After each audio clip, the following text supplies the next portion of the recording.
Democratic Governance Facility. You're most welcome. We also have here with us Salma Namusovia, who is the Executive Director, ISA and UCCA. You're most welcome. We also have with us Irene Ekonga, who is the Director of Programs at FIDA Uganda. Most welcome. And Mr. Andrew Byaruhanga, the Executive Director, Resource Rights Africa. We also have Mr. Joseph Byamuhanji, who is the Coordinator of UCCA. And here with us also is Mr. Robert Kotchani, the representative of ONCHR. I'd like to welcome you, sir. That's the UN Human Rights Organization. I've seen my brother, Honorable Crispin Kaheru, here with us, who is a honorable member of the Uganda Human Rights Commission. You're most welcome. I'd like to congratulate you on your new position. From the Ministry of Gender, Labour and Social Development, we have the man himself who has been at the helm of this arrangement, preparations for this document, the Commissioner Rights and Equity, Mr. Bernard Mujuni, right here. You're most welcome, sir. And he's here in the capacity for now of the Permanent Secretary, Minister of Gender, Labour and Social Development. We are going to be joined by more guests through this course, but I thought we should get started as we get joined by other people, and I'll be taking the honor to introduce them as they arrive. For now, ladies and gentlemen, will you join me in being upstanding so we can have the anthems recited, starting with the Ugandan Anthem. Let's be upstanding.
Thank you so much. We could take our seats.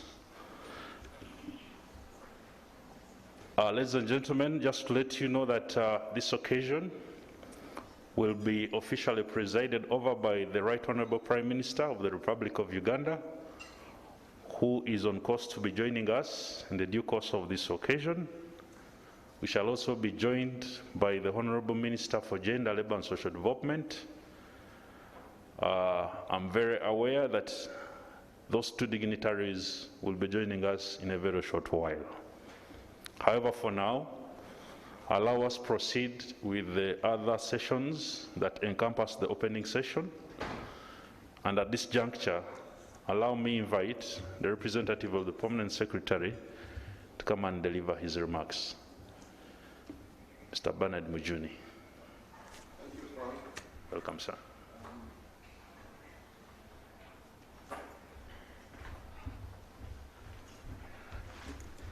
Good morning, everyone. Today is not, I've been rehearsing myself for a different occasion, which you might see on the timetable there. I was already on my way with my necktie, which was very neutral. Then when my PS gave me remarks, I had to go by Winner Classic to pick the right necktie for the right occasion. Otherwise, I had to dress up to the occasion. First of all, I want to deliver apologies for my Permanent Secretary, who's equally involved in an activity across here with the Auditor General's office, and you know what that means. You don't delegate some of those things. But much more importantly, that I think God replied my prayer. You know, if you want to pray, wake up at 3 a.m. when everybody is sleeping and God is alone. Your prayers go through the highway. Other hours have traffic jam. So I think God heard my prayer that I should read these remarks. The Right Honorable Prime Minister, the Honorable Minister, UN Resident Coordinator, the Deputy Head of Delegation of the European Union, the Country Representative, Office of High Commission for Human Rights, Chairperson and Representative of the Uganda Human Rights Commission, Executive Director of Civil Society Organizations, representatives of business community,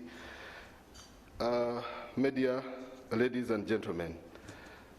The participants present, both physically here and also virtually online, because we have a big number of our community following up online, including beyond this country. It gives me much pleasure to welcome you to this memorable event of the launch of the country's first National Action Plan on Business and Human Rights. The journey to the development of the National Action Plan on Business and Human Rights started in 2016 with the government's acceptance of the during the Universal Periodic Review,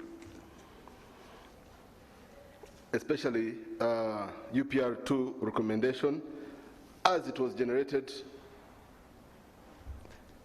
for Uganda to adopt the National Action Plan on Business and Human Rights. And so we started from there with Nicole, as she then was from UN High Commission for Human Rights, and as she continued to be, and as she is now. And we picked up with other partners across. Now that is the institutional memory, because it's not part of the write-up. Yeah. Consequently, a training was organized for the Interministerial Committee on Human Rights, on Business and Human Rights. The training was conducted by the Ministry of Foreign Affairs with support from UN High Commission for Human Rights. During this training, our ministry was identified and given the lead mandate to develop this action plan and operationalize it. And we took it with both hands. I would like to inform you that the development of the plan was one of the best collaborative undertaking between the government and civil society actors. And we want to implore other government agencies to adopt some of these approaches that really work, because we've seen a lot of effort, a lot of resources being put at the floor of our core team in order to get this business done, and it has been excellent, and we hope to continue this. Through the joint efforts, we were able to conduct far-reaching consultations across the country to do with local governments, district local governments, all of them, by the way, in the country, community-based organizations, civil actors at community level, opinion leaders, cultural leaders, business communities, communities affected by the adverse effects of business operations, including those displaced, refugees. We also conducted targeted group discussions with vulnerable groups and individuals.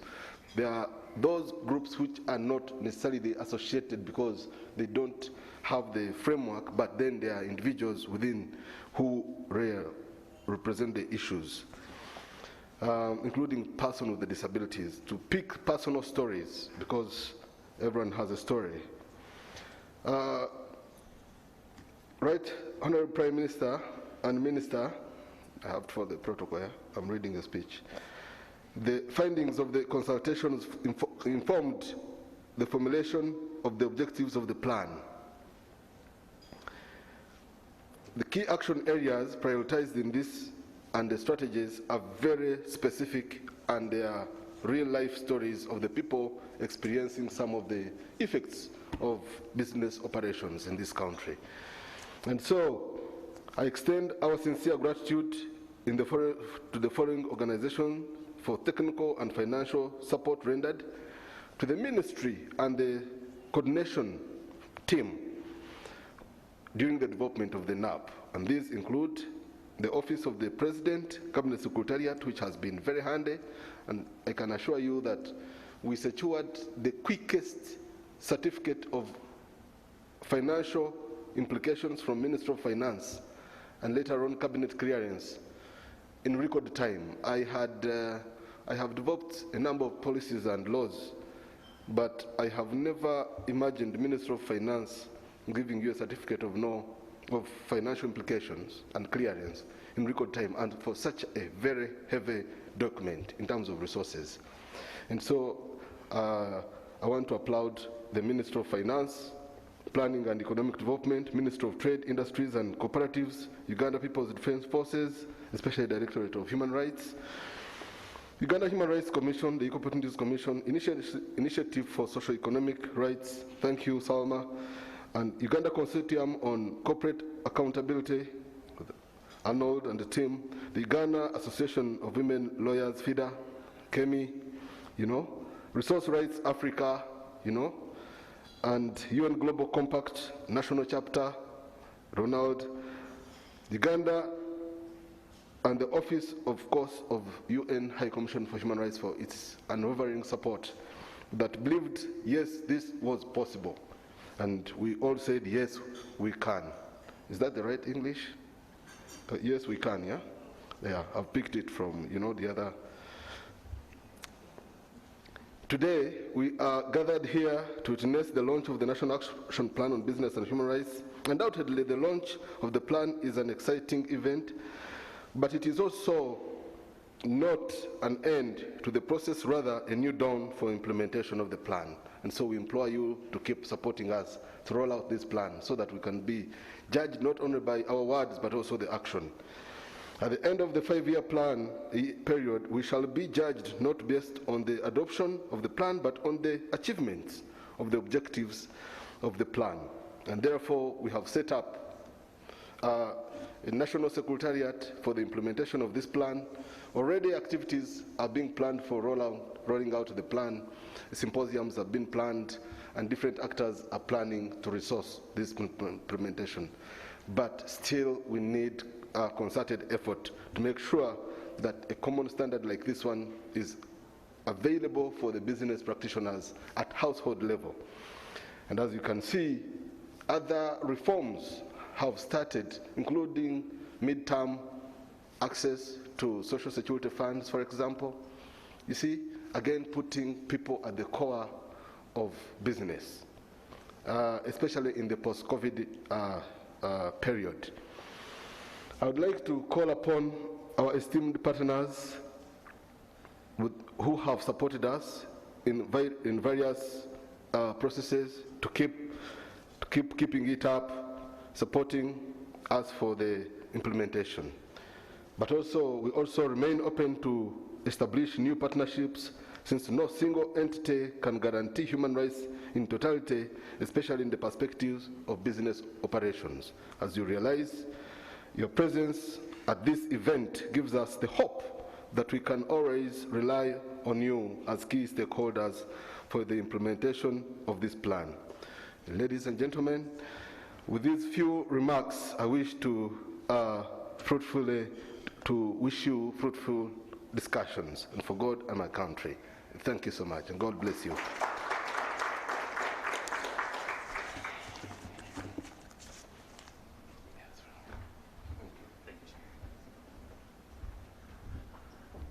Thank you so much, the Permanent Secretary, for those opening remarks.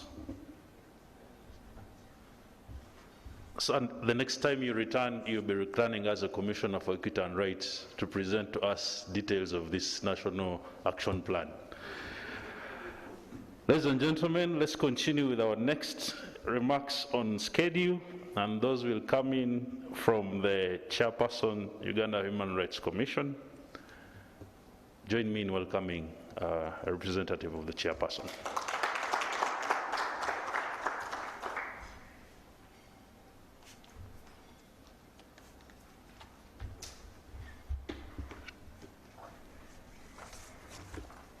Thank you, Master of Ceremonies.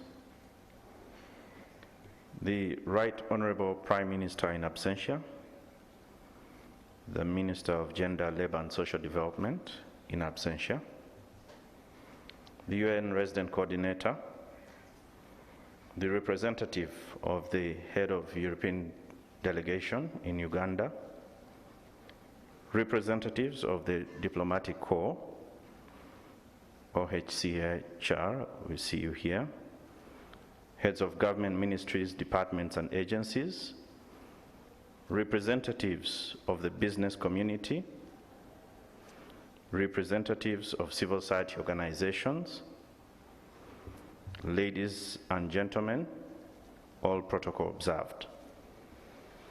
First, let me take this opportunity to deliver the apologies from the Chairperson of the Uganda Human Rights Commission. She would have loved to be here, but she has other engagements, and she requested me to effectively represent her. And because of that, she made her specific remarks. And therefore, what I will do here will be to deliver those specific remarks that she made. So, on behalf of the Uganda Human Rights Commission, and on my own behalf, I welcome all of you to this special occasion when we launch the National Action Plan on Business and Human Rights. The Commission is pleased to have been part of this journey, and we congratulate the Government of Uganda and all government ministries, departments and agencies, development partners, civil society organizations that have been involved in the development of the Action Plan on Business and Human Rights, which will now be successfully launched in a few moments. The Commission would like to specifically appreciate the Danish Institute for Human Rights for their support in the development and the launch of the action plan today. Ladies and gentlemen, we cannot deny the important role that the businesses play in the development of our country and the employment opportunities they have created for our people. However, we also know that some businesses have contributed to the violation of human rights or have actually been involved in activities which have had adverse effects to the enjoyment of human rights in communities. It is because of these violations and abuses that Uganda as a country saw the need to develop a national action plan on business and human rights. Some of you may recall the development of the action plan was a recommendation made to Uganda during the Universal Periodic Review in 2016, to which Uganda accepted as a commitment to build on the United Nations guiding principles on business and human rights and the Protect, Respect, and Remedy framework. I am now happy to note that as a country, we have fulfilled our commitment in developing this action plan, especially ahead of the Universal Periodic Review session for Uganda early next year. It's now time for us all to implement this action plan, particularly addressing concerns about the adverse human rights impact on workers, communities, consumers, and other individuals, the environment, and other human rights concerns caused by business enterprises through their commercial activities. In 2011, the United Nations endorsed the guiding principles on business and human rights, the UNGPs, as an international framework to address the issues of business and human rights. This action plan is hinged on the framework, is hinged actually on the UNGPs and puts in place initiatives to protect human rights, and it also identifies ministries and agencies responsible for implementing specified measures, as well as ensuring consistency of the policy implemented by each relevant ministry as a priority area. Ladies and gentlemen, this action plan is important for the effective monitoring, reporting, and responding to human rights concerns arising out of business activities. In fact, this plan will provide concrete framework to discuss certain issues in business enterprises, issues such as environmental pollution, the conflict over factors of production such as land, of course, issues to do with exploitation, labor exploitation, sexual exploitation, racism in businesses, externalization of labor, etc. And I think it is also a good plan to weave the discussion around the minimum wage on. The Uganda Human Rights Commission was involved in the development of this plan, and I can gladly state that the development of this action plan presented us with an opportunity to review the extent of Uganda's implementation of business and human rights frameworks, including the UNGPs that I've talked about at the national level. We were then able to identify gaps and reforms to increase coherence in the government's human rights commitments across business-related legal and policy frameworks and programs. I'm also happy to note that the process of developing the action plan was done in an inclusive, transparent, and participatory manner, as you've already heard briefly. Since the action plan has now been finalized, it's our hope that it will be effectively implemented to address the various human rights concerns around business operations in Uganda. Ladies and gentlemen, I want to conclude by stating that Uganda has made strides in advancing human rights. However, even though the development of a national action plan on business and human rights is a great achievement, is not an end in itself. As I have stated earlier, it is time to get moving for all of us. I have no doubt that with the action plan in place, Uganda will go a long way in addressing human rights concerns in the context of business and human rights. As I conclude, let me also take this opportunity to encourage all of us here and those online to heed one call, to get vaccinated against COVID-19. For those of us that are here, if you haven't, please do. And encourage your families, friends, and colleagues, and everybody out there to take the jab so that the economy and the businesses can be fully reopened as quickly as possible. I thank you for listening to me.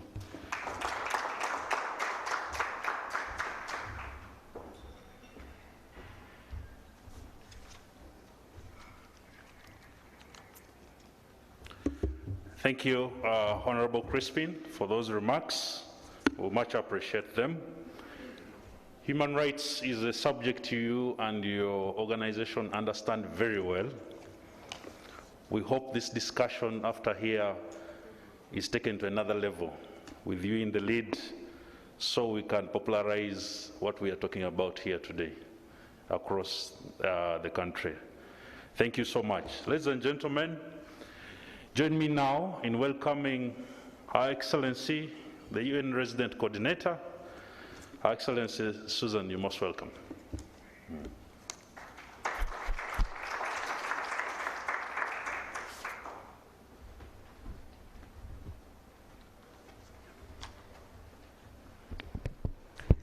Thank you very much, Frank. And before I start reading my remarks, really it is wonderful to be with you all today, to join Uganda on this journey. I think the guidelines and the National Action Plan are really critical in this phase of development, where Uganda is and where the world is. Because where the world is today, we cannot ignore the issue of sustainability. 50 years ago, we could pretend that tomorrow will not come. Today, we cannot ignore it. And I see this National Action Plan as key in making sure that as we develop, we really keep the issues of sustainability front and center of what we do. And now I will proceed to the prepared remarks. Recognizing the role of the Right Honorable Prime Minister and the Honorable Minister who are not here yet with us. Recognizing the role of the Chairperson of the Uganda Human Rights Commission, who is not here but represented by a member. Recognizing the role of the European Union, presented by the Deputy of the delegation. Civil society representatives here with us, distinguished guests, and all the participants online. Good morning once more. On behalf of the United Nations in Uganda, I am pleased to join you on this occasion of the launch of the National Action Plan on Business and Human Rights for Uganda. I wish to start by congratulating the government of the Republic of Uganda on this important step in the protection and promotion of human rights. I also wish to recognize in particular the Ministry of Gender, Labor and Social Development, who together with other actors spearheaded the development of the National Action Plan on Business and Human Rights with the technical and financial support of the Human Rights Office in Uganda. In 2011, the UN Human Rights Council endorsed guiding principles on business and human rights under Resolution 17.4, Guiding Principles on Business and Human Rights, implementing the United Nations Protect, Respect, and Remedy framework. And this was mentioned by the previous speaker. The guiding principles provide a set of global standards on business and human rights. They were unanimously endorsed by the Human Rights Council, introducing a three-pillar framework of protect, respect, and remedy. These three pillars reinforce the state's obligation to protect human rights, the corporate responsibility to respect human rights, and to ensure that victims of corporate human rights abuses and violations can assess an effective remedy. By adopting a national action plan on business and human rights, the government of Uganda has fulfilled the commitment it made during the second Universal Periodic Review in 2016 and is demonstrating a commitment to implementing the UN guiding principles on business and human rights. Uganda can therefore report with confidence on this progress during the upcoming January 2022 review of the Human Rights Council. The National Action Plan comes at a time when Uganda has witnessed an increase in its foreign direct investments, driven by the construction, manufacturing, agriculture, infrastructure, technology, and mining sectors.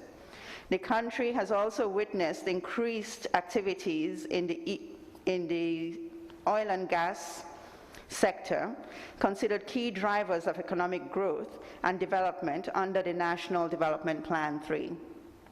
While these developments suggest a positive growth trajectory for the country, with great potential for enhancing the realization of the Sustainable Development Goals and spurring the country to a middle-income status, concerns have emerged regarding the impacts of these business operations on human rights, and these have been mentioned by the previous speakers as well.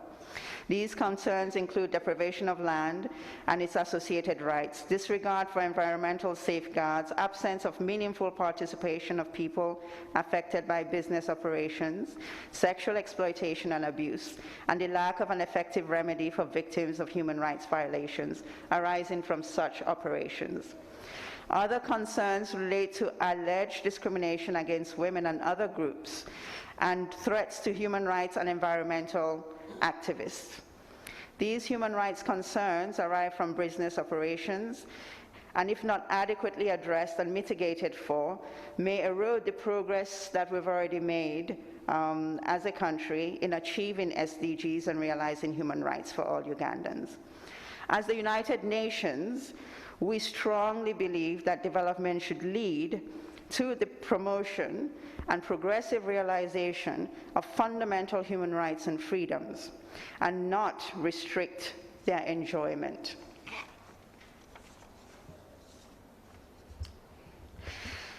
More importantly, my understanding is this is also part of Uganda's own constitution, which explicitly recognizes that private actors have human rights responsibilities. I believe it's Article 20. However, as I'm sure we will all agree, there's lots of room for improvement to make sure that laws that regulate the impact of corporate activity on human rights are better applied. The National Action Plan on Business and Human Rights is a positive step in this direction. The next step, of course, as has been mentioned by both the previous speakers, is just making sure that it's effectively implemented. So in the next 5 years, hopefully, and I'm happy to be part of this journey with everybody, we will make sure that we can demonstrate real progress against this. And my understanding is on the continent, we're one of the few who have actually taken this step. So really looking forward to Uganda being able to support others also on the continent on this journey. As I conclude, I want to take the opportunity to reiterate our commitment to continue our partnership with the government of Uganda towards the implementation of Uganda Vision 2040, the National Development Plan, the third National Development Plan, and the 2030 Agenda as outlined in the United Nations Sustainable Development Cooperation Framework. I wish all of us useful deliberations, and also pledge our commitment in supporting the reproduction, dissemination, and implementation of the National Action Plan. And with that, I will close my remarks, and really looking forward to the journey that we'll be taking together as we implement this document.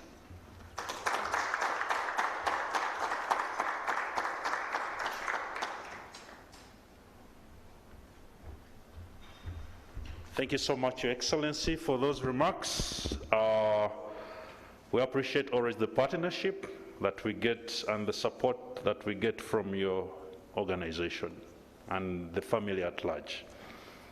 Ladies and gentlemen, at this juncture, I'd like to now take the honor to invite the Deputy Head of Mission, EU Delegation. Your Excellency, Anna, please come and speak to us.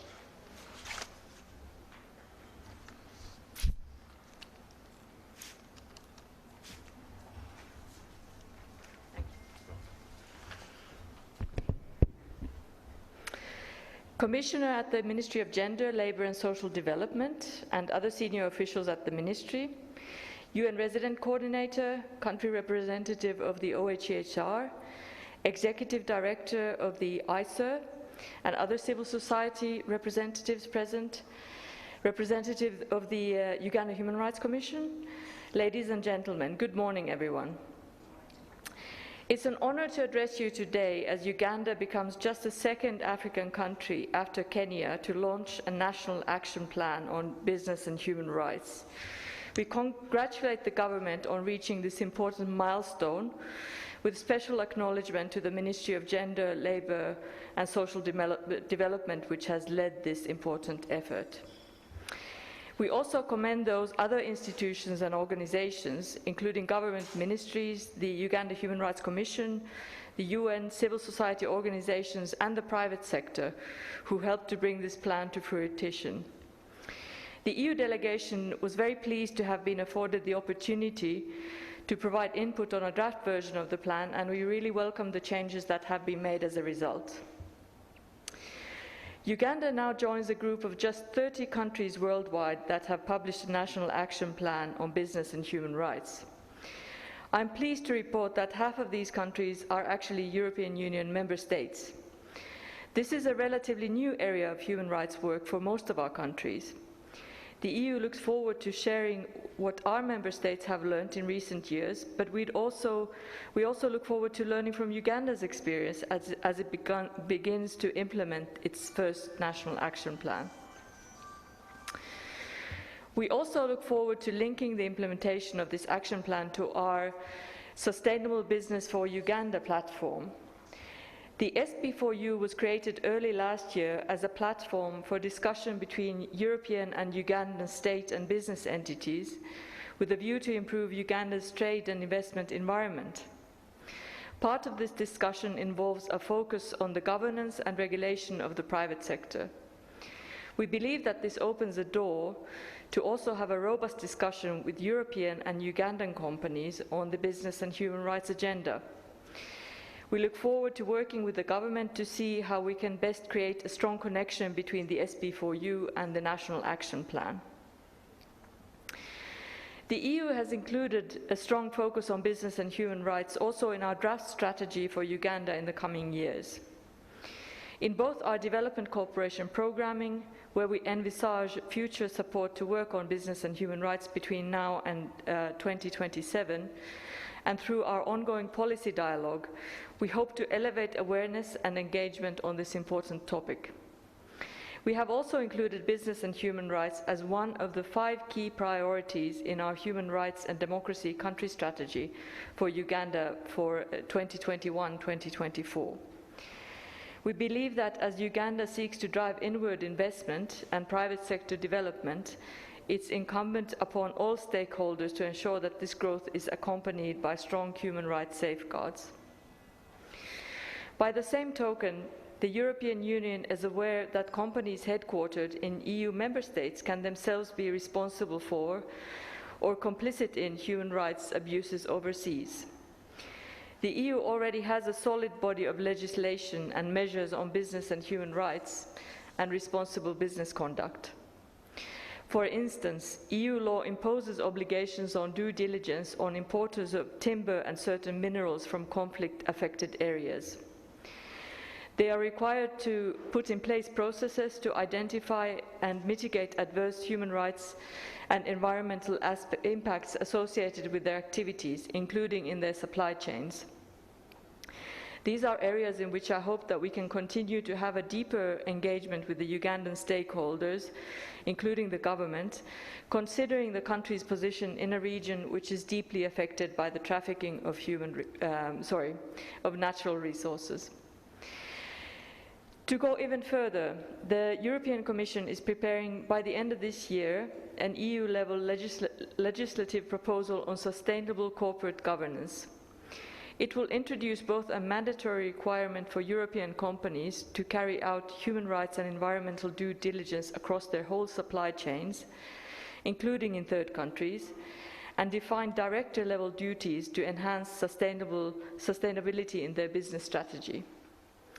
This proposal has the potential to significantly contribute to sustainable livelihoods, environmental protection, and respect for human and labor rights in our partner countries, including in Uganda. We look forward to engaging with both the government of Uganda and businesses based here to raise awareness about the implications of these new rules and also to offer support adapting to these new standards. These developments are important, and the creation of a national action plan is certainly a big step in the right direction. But of course, we have to recognize, as already was noted by the previous speakers, that having a plan or having a set of rules is not enough. We must also have the collective political will to tackle some of the key challenges facing us today. Let me allow to briefly mention just two. One of the most terrible impacts of the COVID-19 pandemic is the almost doubling in the number of children who are now in child labor in Uganda.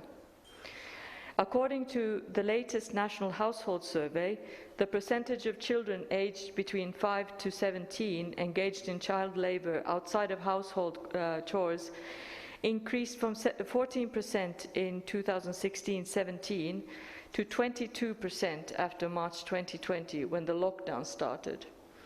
So more than 1 out of 5 children is now engaged in child labor. And as schools remain closed for the 20th month in Uganda, which is the longest period in the whole world, the impact that this is having on the lives of children is truly devastating.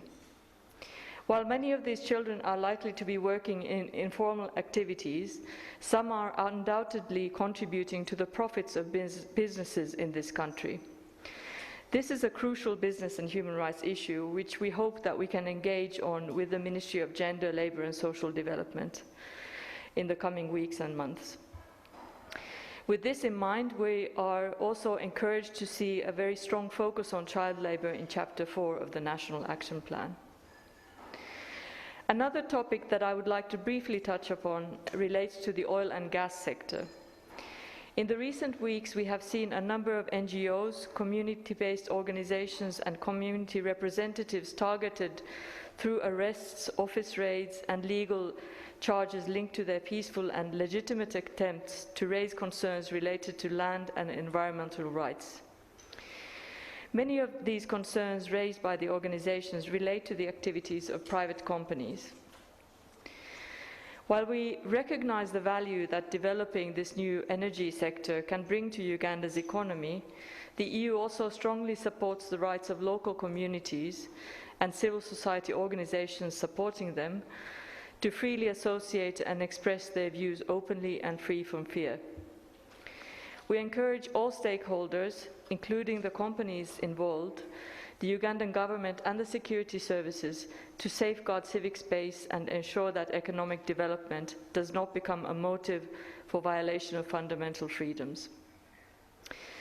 From the EU's side, we look forward to continuing to support civil society work in this country, including those organizations focused in advancing the business and human rights agenda. Ladies and gentlemen, let me conclude by restating my congratulations to Uganda on the launch of the new action plan. We look forward to engaging with the staff of the ministry and all the stakeholders to explore how we can best support the plan's implementation in the months and the years ahead. Thank you very much.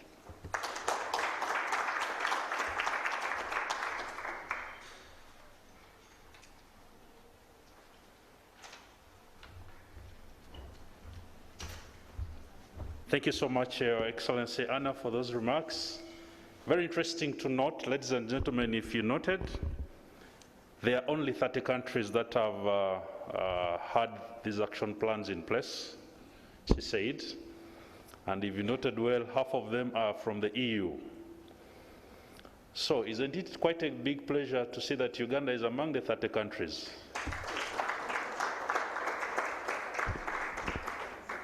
I expected that round of applause during her remarks, but I thought you didn't want to interrupt. But nevertheless, better late than never. Thank you so much for bringing that key statistic to our attention. Ladies and gentlemen, let's now get to hear from the CSOs. And we have the Executive Director Isa to represent them ably. You're most welcome.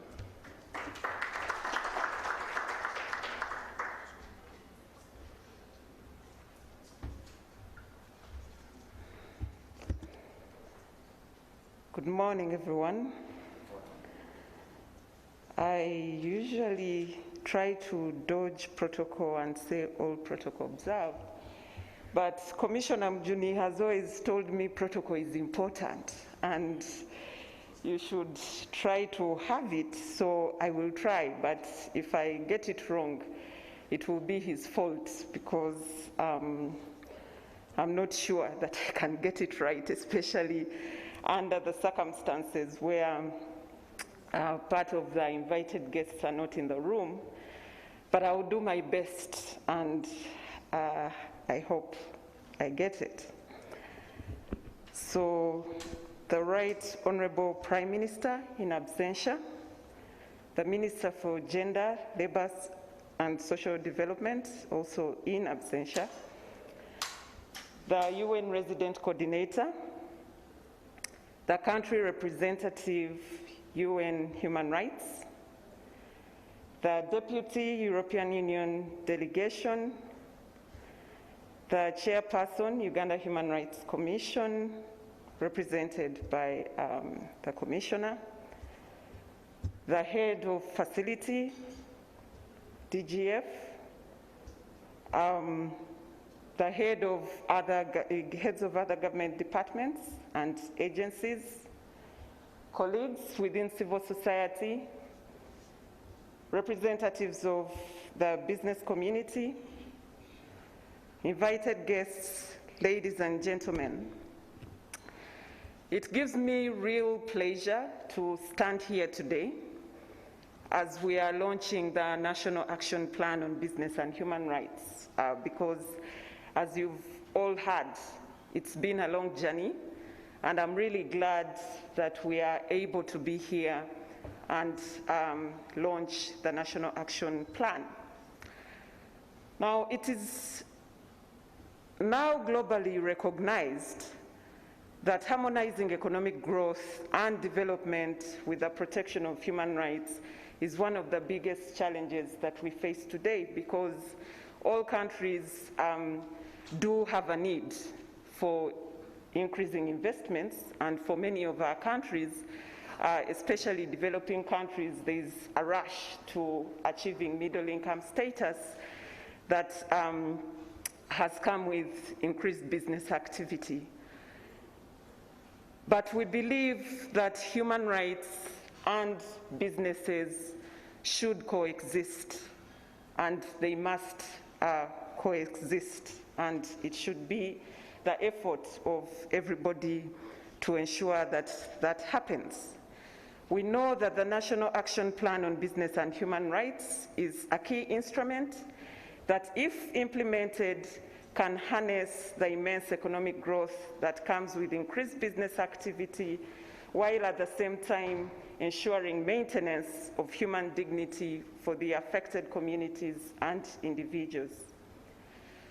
In Uganda, civil society engagement with the National Action Plan on Business and Human Rights started way back in 2016, as Uganda was going into the second cycle of the Universal Periodic Review.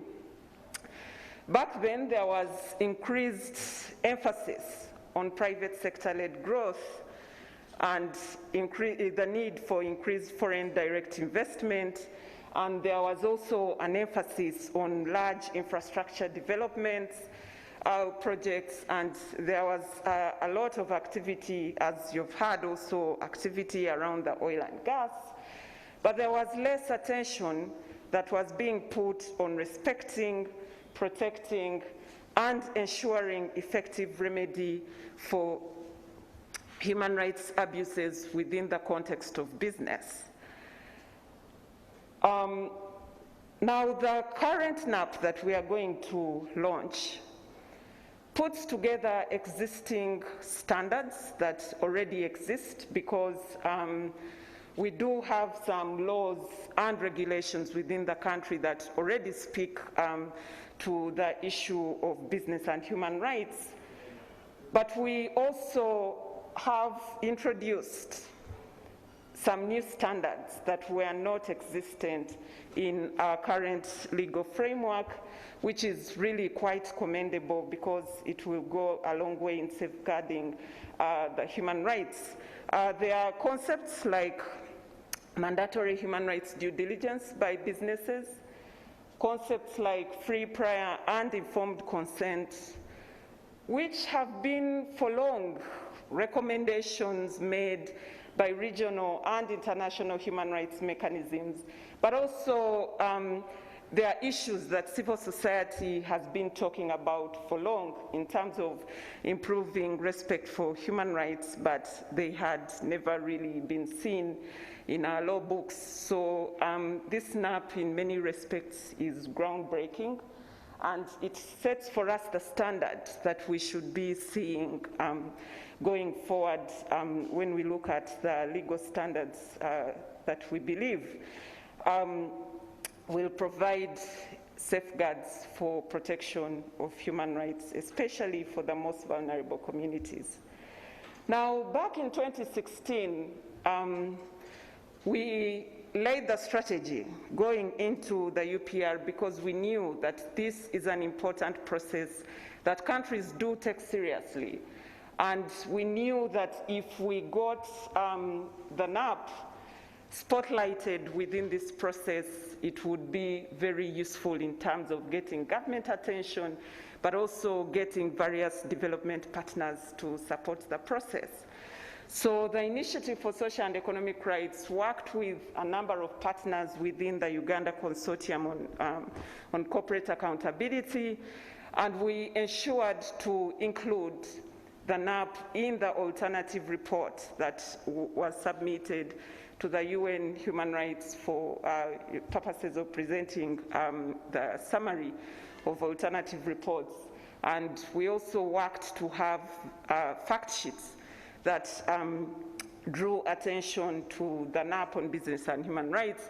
And we were happy to see that countries took it on as a recommendation, specifically Norway and Kenya specifically emphasized the issue of the National Action Plan on Business and Human Rights. And we were very happy to see that this is one of the recommendations that was accepted by the government. And this gave us the energy to come back and work with the government in terms of development of the NAP on business and human rights. So back in Kampala, we approached various offices, the Ministry for Gender, Labour and Social Development, Ministry for Foreign Affairs, the Uganda Human Rights Commission, and also from the start, the UN Human Rights Office was there to support this process. All these institutions shared the common interest of developing a national action plan on business and human rights because they could see the challenges that we faced as a country in terms of respecting human rights within the business context. And they all came on board from the start. And once the leadership was given to the Ministry of Gender, Labour and Social Development, the process really began in earnest. So it was really something that was exemplary in the process. We would like to acknowledge the support of the Democratic Governance Facility. It's unfortunate the Right Honourable Prime Minister is not yet here, but I wanted to emphasize this to her.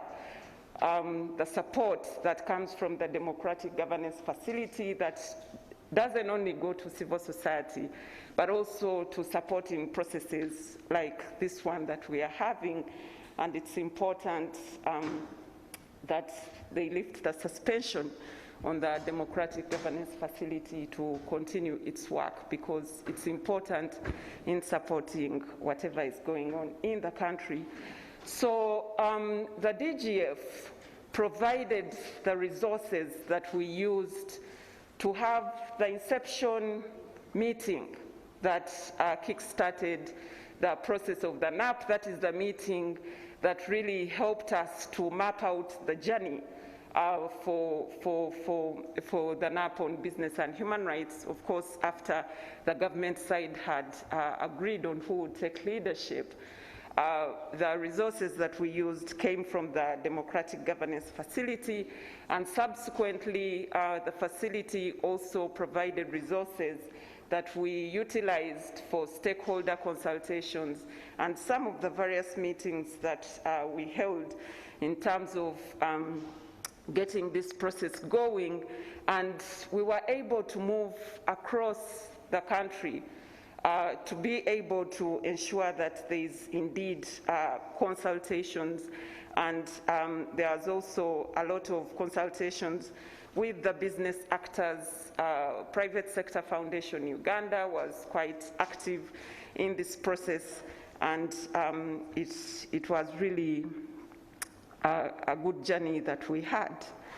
Now, the journey for the development of the National Action Plan on Business and Human Rights is indeed a great example of effective collaboration between civil society and government and development partners, because, like I said, a number of partners were on board, the UN, and when we talk of government, many times we do not mention specifically the Uganda Human Rights Commission, but it was also there from the start.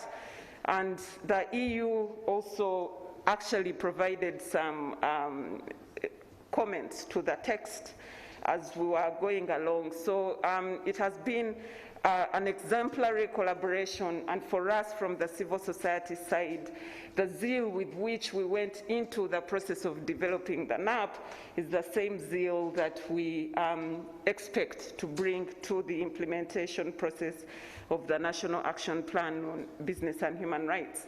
And we really want to commend the exemplary leadership that was provided by the Ministry of Gender, Labour and Social Development. Commissioner Mjuni Harriet, it's been wonderful. At some point, some of my colleagues said, you know, it feels like some of us work in the Ministry of Gender, Labour and Social Development, because they would find us in the corridors all the time, and, you know, Commissioner Mjuni had an open door policy. We would walk in and out, and several meetings were held in his office, which is not very common in some of these processes, because there is always a tendency to put civil society on one side and government on the other. But I think this has truly been a participatory process that we would want to commend, and also ensure that it goes on even during the implementation process.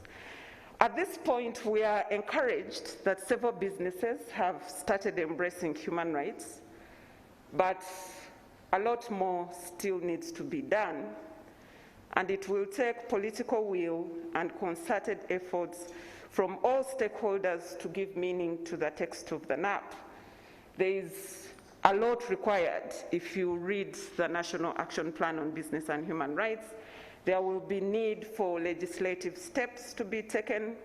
There will be need to work with businesses and train them, for example, around development of human rights policies, but also, you know, how do they effectively conduct mandatory human rights due diligence, for example. You know, these are some of the things that we shall need to work on, but also working with communities to ensure that they've understood the NAP and that they are able to utilize it. We see that, as was mentioned earlier, COVID-19 has made some of the situations that we are talking about more dire.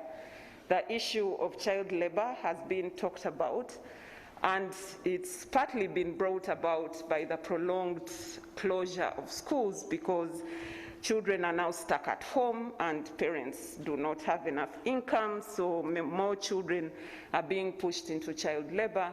But also at this moment, it is critical that we also talk about the situation of human rights defenders who are especially working within the business context. As was mentioned earlier, there has been harassment, there has been arrests, and we really want to work with the business community and the government. And when we talk about businesses, we are not excluding the government businesses, because they also exist and they should also be able to incorporate human rights while